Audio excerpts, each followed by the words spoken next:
क'क्राझार जिल्ला सिंनि पर्बतजरा महकुमानि सदर काजिगावनि एसएनबी स्टेडियामाव फैगौ 29 सेप्तेम्बरनिफ्राय 1 अक्ट'बरसिम आइजोफोरनि जोलुर बादायलायनाय खुंफुंनो थाम-थिम खालामदों।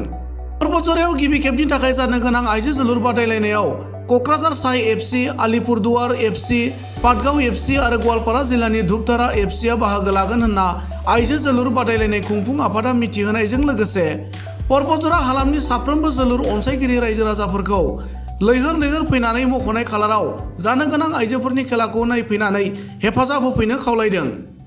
आंनि मुङा अंकुर ब्रह्म। आं पर्बतजरा डिस्ट्रिक्ट स्पर्ट्स एस'सिएशननि भाइस प्रेसिडेन्ट।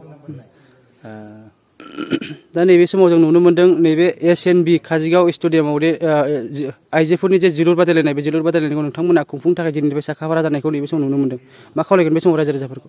आं बेखौनो खावलायगोन जे जों हिन्जावसाफोरनि गेजेरावहाय जोलुर बादायलायनायखौ जों एसे जौगाखांहोनो नागिरदों। जोंनि पर्बतजरा ओनसोलावबो हिन्जावसाफोरा जाहाथे जोलुर बादायलायनायावहाय बाहागो लायो आरो रायजो राजाया जाहाथे मदद खालामो।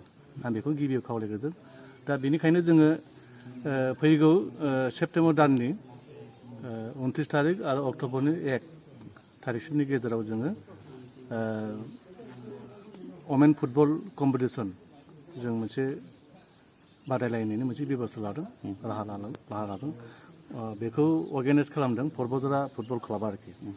दा बे जोलुर बादायलायनायखौ जाहाथे नायनो थाखाय जोंनि ओनसोलनि गासै रायजो राजाफ्रा जाहाथे लैहोर लैहोर फैनानै बाहागो लाफैयो, आं बेखौ गिबियाव खावलायगोन। आरो बेजों लोगोसे जोंनि हिन्जावसाफोरनि गेजेराव जाहाथे जोंनि पर्बतजरा ओनसोलावबो जोलुर बादायलायनायखौ जाहाथे एसे मोजां रोखोमै जाहाथे बाहागो लायो आरो बिनिफ्राय जोंनि हिन्जावसाफोराबो जाहाथे गेलेनायनि मोनसे सोलोंनाय बिनि राहाखौ मोननो हायो, बेखिनिखौ जों लादों। दा बेनिखायनो जों बिराद मोनसे गोसोआव रंजानायनि गेजेरजों बे जोलुर बादायलायनायनि बेबस्थाखौ जों खालामनाय जादों। जोंनि हांख्रायनाय बायदियै आलिपुरदुवारनिफ्राय मोनसे आलिपुरदुवार एफसि मोनसे दङ हिन्जावसाफोरनि, आरो मोनसेया जाहैबाय क'क्राझार साइनिफ्रायबो हिन्जावसाफ्रा बाहागो लाफैगोन, आरो मोनसे जाहैबाय पाटगाव एफसि दं, आरो बेनिफ्राय गवालपारा जिल्लानि सिङाव थानाय धुपधारा एफसि गासै मोनब्रै जों लादों। दा बेनिखायनो जों 29 सेप्तेम्बरावहाय गिबि जाग्रोगोन, ओमफ्राय 30आव जागोन, 30 सेप्तेम्बर, ओमफ्राय 1 अक्ट'बराव जागोन। बे खेलाखौ नायनो थाखाय रायजो राजाया माबाफोर फिस दाननानै नायनांगोन नामा?